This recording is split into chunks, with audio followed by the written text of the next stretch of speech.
حضرت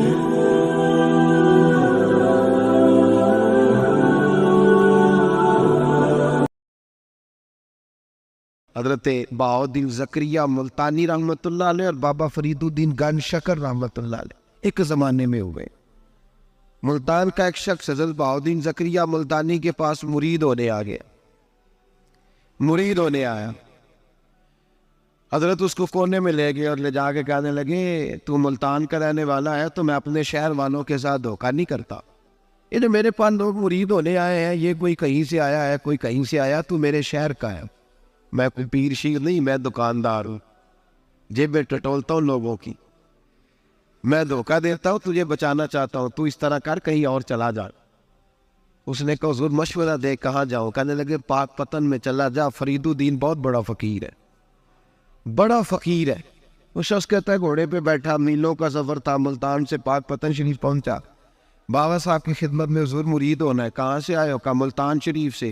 کہنے لگے وہاں فقر کا دریا بہ رہا تھا تو نہر کے پاس آ گیا ہے، فقر کا دریا بہ رہا تھا تو نہر کے پاس آ گیا ہے۔ اور رونے لگا، کہنے لگا بابا مجھے کیا پتا نہر کون سی ہے دریا کون سا ہے، وہ تیرے پاس بھیجتا ہے تو اس کے پاس بھیجتا ہے۔ میرے بھائی پرانے لوگوں کو تو اپنے اندر کوتاہی نظر آتی تھی، سامنے والے کے اندر خوبی دکھائی دیتی۔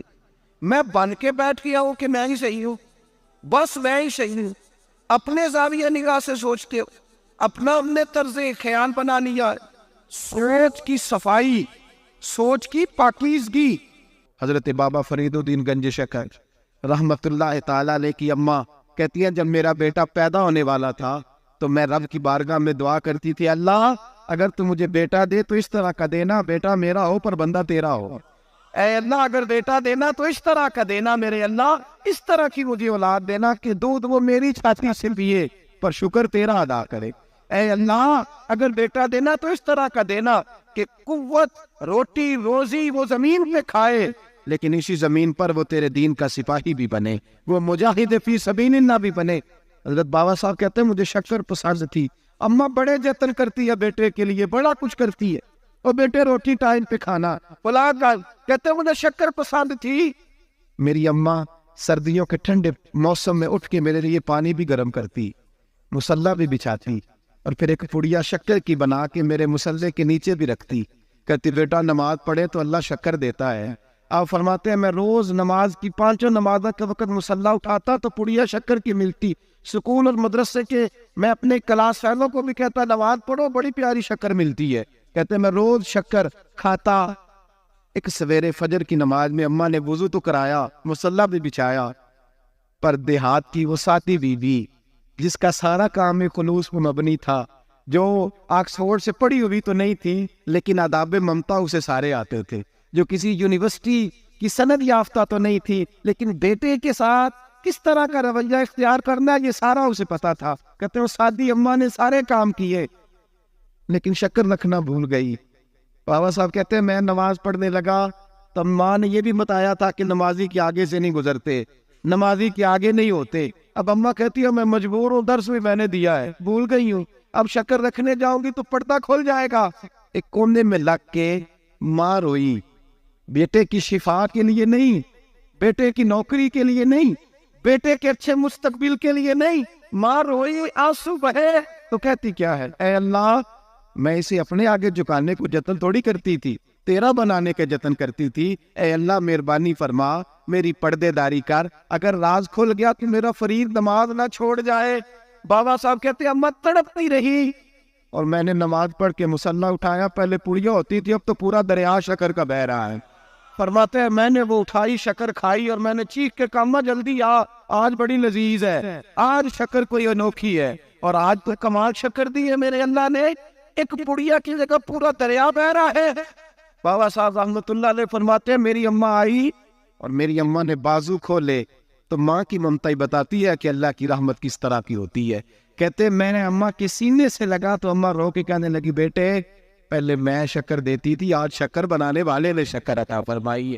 ساری زندگی پیشانی سے سجدے کا نور نہیں گیا، ساری زندگی وہ لذت عبادت نہیں گئی، اس لیے کہ استاد نے ڈنڈے سے نمازی نہیں بنایا تھا، اس لیے کہ پیر صاحب نے یہ کہا کہ نمازی نہیں بنایا تھا کہ نماز پڑھو گے تو روٹی میں برکت ہو جائے گی، اس لیے کہ علامہ صاحب کا وہ بات سن کے ہم نمازی نہیں بنے تھے کہ اس نماز میں بتایا جاتا ہے کہ بیماریاں ختم ہو جائیں گی نماز پڑھنے سے. اماں نے رب سے جوڑنے کے لیے نمازی بنایا تھا.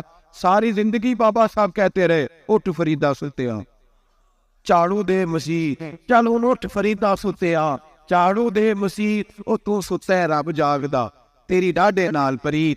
ساری زندگی نماز کی ٹریننگ دینا, اپنے بچوں کو اپنے رب سے جوڑنا, اپنے بچوں کو اللہ کے ساتھ ان کا تعلق بنانا, ان کو رب والا بنانا, انہیں رسول پاک کا غلام بنانا, یہ ڈیوٹی ہے ماں باپ کی. ایک بہت بڑے محدث ہیں, اتنے بڑے محدث ہیں کہ میرے نبی کریم کی مسجد نبوی میں وہ حدیث کے استاد رہے. حضرت ربیعہ بن عبد الرحمن نبی پاک کی مسجد نبوی میں حدیث کے استاد ہیں. اور حضرت حسن بصری جو جناب علی کے شاگرد ہے وہ بھی حضرت ربیعہ کے شاگرد ہوئے. حضرت امام مالک جو 70 سال تک مدینہ اور مکہ میں حدیث پڑھاتے رہے وہ بھی حضرت ربیعہ کے شاگرد ہیں. ان کے والد کا نام تھا عبد الرحمن فروغ. تاریخ بغداد میں لکھا ہے کہ بنو امیہ کے دور میں تابعین کے زمانے میں جناب عبد الرحمن بن فروغ گھر سے چلے گئے. ایک روایت ہے بچہ چھوٹا تھا, ایک روایت ہے بچہ ابھی ماں کے پیٹ میں تھا, جہاد کرنے چلے گئے. اس دور میں یہ جہاد ہوتا تھا کہ ایک علاقہ فتح کیا تو مسلمان اگلے علاقے میں چلے گئے, اگلا فتح کیا تو اگلے علاقے, ایک کے بعد دوسرے لوگ پلٹ کے نہیں آتے تھے. حضرت عبد الرحمن گئے 30,000 دینار بیوی کو دے گئے, کہنے لگے سنبھال کے رکھنا. اور جہاد کرنے نکلے تو 27 سال تک گاڑی نہیں آئی, اور 27 سال کے بعد آئے تو حضرت ربیعہ محدث بن چکے ہیں, مسجد نبوی میں حدیث کے استاد ہیں, بیٹا بہت بڑا شیخ بن گیا. واپس آئے, ہاتھ میں نیزہ ہے, کالی داڑھی تھی ساری سفید ہو گئی, وجود بڑا تگڑا تھا, کمزوری آ گئی. آئے, نیزہ پکڑا ہوا ہے, گھوڑے پہ بیٹھے ہیں, مدینہ منورہ میں گھر ہے, دروازے پہ دستک دی. حضرت ربیعہ نے دروازہ کھولا, اندر داخل ہونے لگے تو کہنے لگے بابا تو کدھر گھستا آ رہا, کدھر؟ اس نے کہا تو پیچھے ہٹ, میرے مکان پہ کب سے قبضہ کر کے بیٹھا ہے.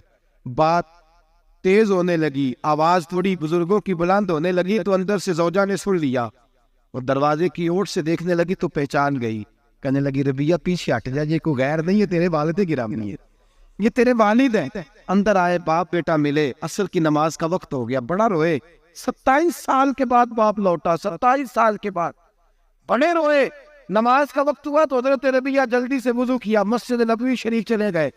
جناب عبد الرحمن فروغ نے بھی کھانا وانا کھانا تھا, کھانا کھانے بیٹھے تو حکم دیکھے شوہر کیا کرتا ہے. یہ نہیں پوچھا کہ 27 سال حال کیا رہا, پوچھنے لگے میں تجھے 30,000 دینار دے گیا تھا, وہ کدھر ہے؟ تو زوجہ کہنے لگی کھانا کھا لو, عصر کی نماز پڑھ کے آؤ, پھر بتاتی ہوں پیسے کہاں ہیں. آپ کی رقم بڑی اچھی جگہ پہ محفوظ ہے. کہتے ہیں میں نماز پڑھنے مسجد گیا, عصر کی نماز کے بعد میرے نبی پاک کے منبر پر ایک نوجوان بیٹھا ہے. گھر میں تو ان کا انداز ٹوپی پہننے کا تھا نا, سادے عام لباس میں, مسجد نبی میں جبہ پہنا ہے, سر پہ امامہ ہے, خوبصورت لب و لہجے میں رسول اللہ کے منبر پر بیٹھ کر, نبی پاک کے منبر پر بیٹھ کر, پتہ نہیں آپ کو اس بات کی لذت نصیب ہو رہی ہے کہ نہیں, عام جگہ نہیں, نبی پاک کے حضور کے منبر پر بیٹھ کر نبی پاک کی حدیثیں سنا رہے ہیں. اتنا بڑا مقدر. کہتے حضرت امام مالک جیسے لوگ, خواجہ حسن بصری جیسے لوگ کاغذ قلم لے کے حدیثوں کی سماعت کر رہے ہیں, ان سے درس لے رہے. جناب عبد الرحمن کہتے ہیں میری نظر اٹھی, کچھ بوڑھا ہو گیا تھا, کچھ اس وقت وہ ٹوپی میں سادے لباس میں تھے, پہچان نہ پایا. ایک شخص سے پوچھا یار ہے تو جوان, پر اس کے چہرے کی نورانیت میرے دل کو بھا گئی ہے تو جوان, پر اس کا حدیثیں بیان کرنے کا انداز میری طبیعت کو گھائل کر گیا. یہ کون ہے جو نبی پاک کی مسجد میں بیٹھ کے حدیثیں بیان کر رہا ہے؟ تو کہتے امام مالک کہنے لگے بابا جی چپ کر جاؤ, ہمارے استاد کے بارے میں اونچے لب و لہجے میں بات نہ کرنا, دیکھتے نہیں کتنے لوگ بیٹھے ہوئے خاموشی سے. تو میں نے کہا مجھے بھی تو بتا دو نا ہے کون. تو کہنے لگے کوئی عبد الرحمن فروغ نام کے بزرگ ہے, یہ ان کے بیٹے ہیں, ربیعہ نام ہے. کہتے ہیں جب لفظ کہے تو میرے آنسو چھلک کے باہر آئے, اور میں حضور کی مسجد میں گر گیا اور رونے لگا کہ یہاں اور میرے رسول پاک سید عالم صلی اللہ علیہ وسلم کے منبر پر, اور میرا بیٹا. کہتے میں تڑپ کے گھر گیا, اور گھر جا کے میں نے اپنی بیوی کو جب دیکھا تو میرے آنسو نکل گئے. میری بیوی سمجھ گئی کہ یہ میرے محدث بیٹے کو دیکھ آیا ہے. کہتے ہیں بیوی رو کے کہنے لگی میں نے آپ کے 30,000 دینار آپ کے بیٹے کو مصطفیٰ کریم کی حدیث کا استاد بنانے میں خرچ کرتا ہے. میں نے وہ 30,000 دینار خرچ کر دی ہیں, 30,000 دینار آپ کا بیٹا میں نے.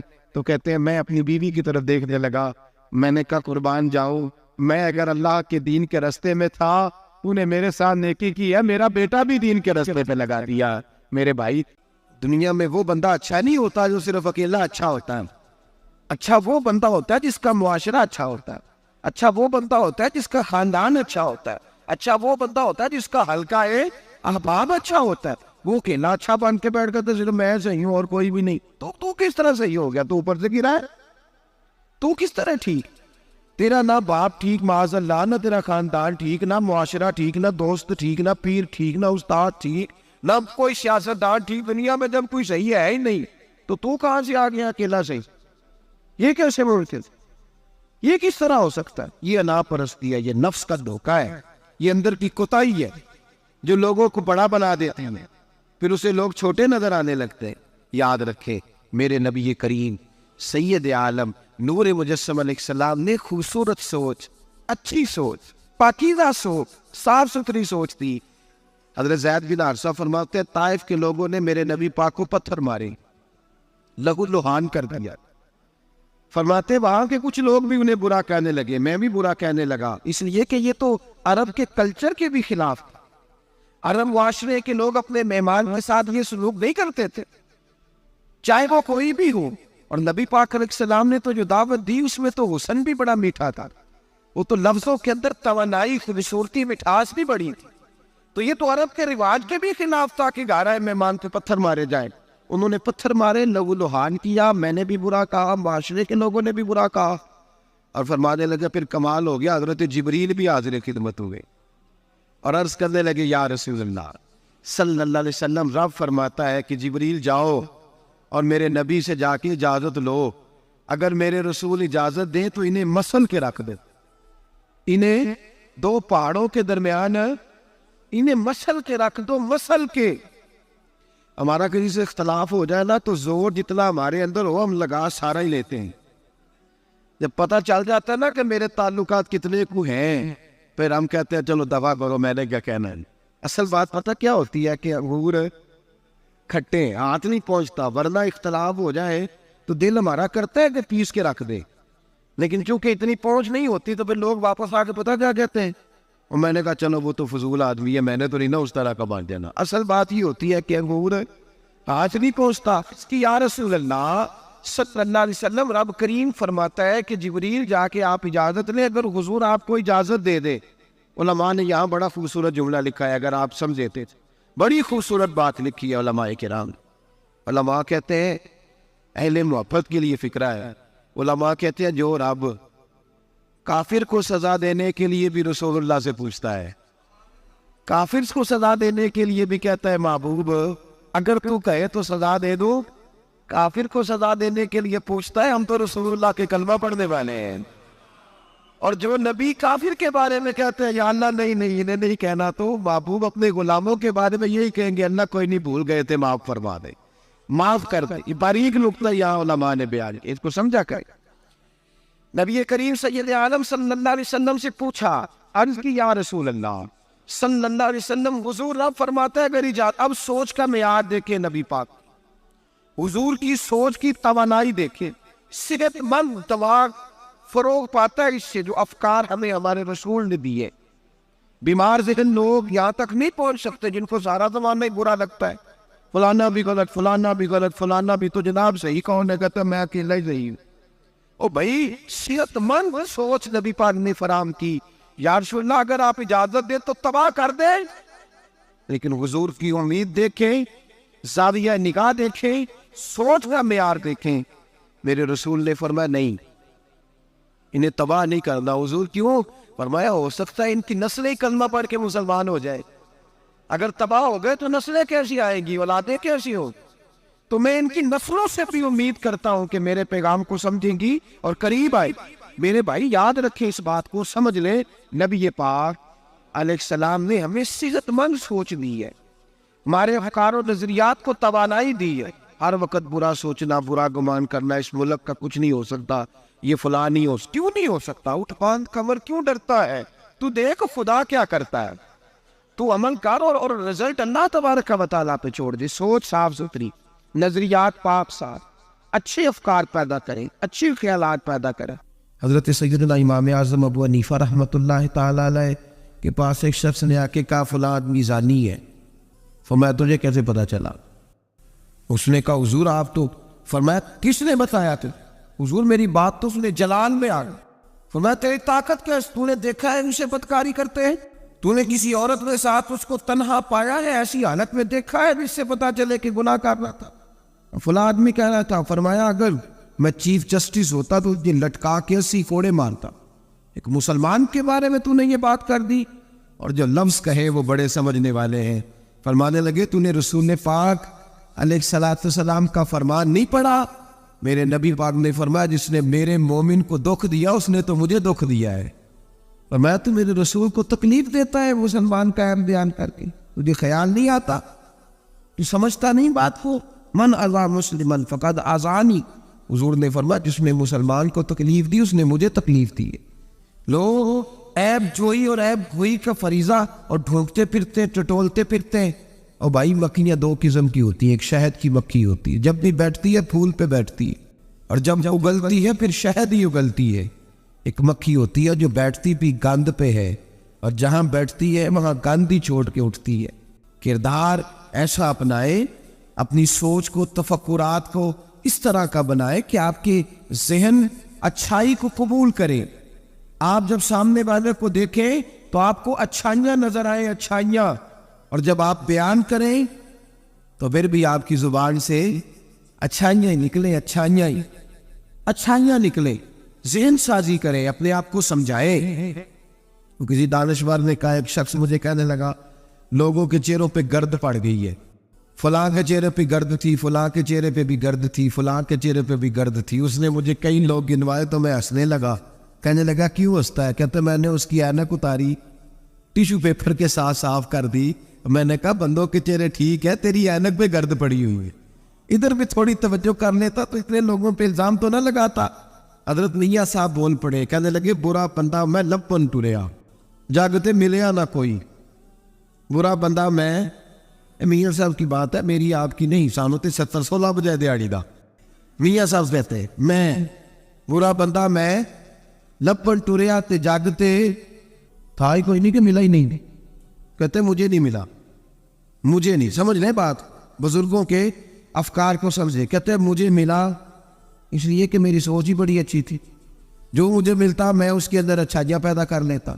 مجھے نہیں ملا، یہ نہیں کہ بندہ تھا نہیں، مجھے نہیں ملا اس لیے کہ میری سوچ ہی نہیں تھی. وہ ہے نا کہاں سے لاؤں جس میں لوگوں کے عیب نظر آئے. برے بندے نو میں لپن ٹریا تے جاگتے ملیا نہ کوئی، تے اپنے اندر چاہتی پائی تے میں تھوں برا نہ کوئی. اپنے اندر چاہتی پائی تے میں تھوں. مجھے سمجھ آئی من عرف نفسہ فقد عرف ربہ، من عرف نفسہ فقد عرف ربہ. جو اپنے آپ کو پہچان گیا وہ اپنے رب کو. یہاں تو الزام تراشیاں ہوئی، الزام تراشی. سب نے مفسرین نے اپنی اپنی بات لکھی. میرے استاذ گرامی یہاں فرمایا کرتے تھے بھائی اگر تو دنیا میں اپنے بیٹے کو دھوپ میں بیٹھا دیکھے تو تیرا دل پھٹ جاتا ہے. یہ دھوپ میں کیوں بیٹھا ہے؟ اس کو شرک سے بچا، شرک اکبر سے بھی بچا، اصغر سے بھی بچا، خفی اور جلی دونوں قسم کے شرک سے بچا. دنیا میں تیرا بیٹا دھوپ میں ہو تجھ سے برداشت نہیں ہوتا. بتا اگر تیرا بیٹا جہنم میں گیا تو تجھے کیسے برداشت ہوگا؟ آگ میں جلتا ہوا تجھے. اسے اللہ سے جوڑ دے، اسے رسول اللہ صلی اللہ علیہ وسلم کا غلام بنا دے. میرے نبی کریم سید عالم صلی اللہ علیہ وسلم نے فرمایا جب تیرا بیٹا 7 سال کا ہو جائے تو اسے مسجد لے کے جا. 3 سال تک لے کے جا مسجد. 10 سال کا نماز نہ پڑھے تو سزا دے. 3 سال تک خود اپنے ہاتھوں سے ٹریننگ دے. اسے مسجد لے جا، آداب مسجد بتا، اسے نماز سکھا. تو خود لے کر کے جا، بھیجنے کا نہیں کہا. فرمایا جب بچہ 7 سال کا ہو جائے تو اسے مسجد، بڑی محنت کرتے ہیں ہم بیٹے کو بنگلہ دینے کے لیے، بینک بیلنس دینے کے لیے، دن رات ایک کر دیتے ہیں. خدا را سے نمازی پر بنانے کی بھی محنت کرو.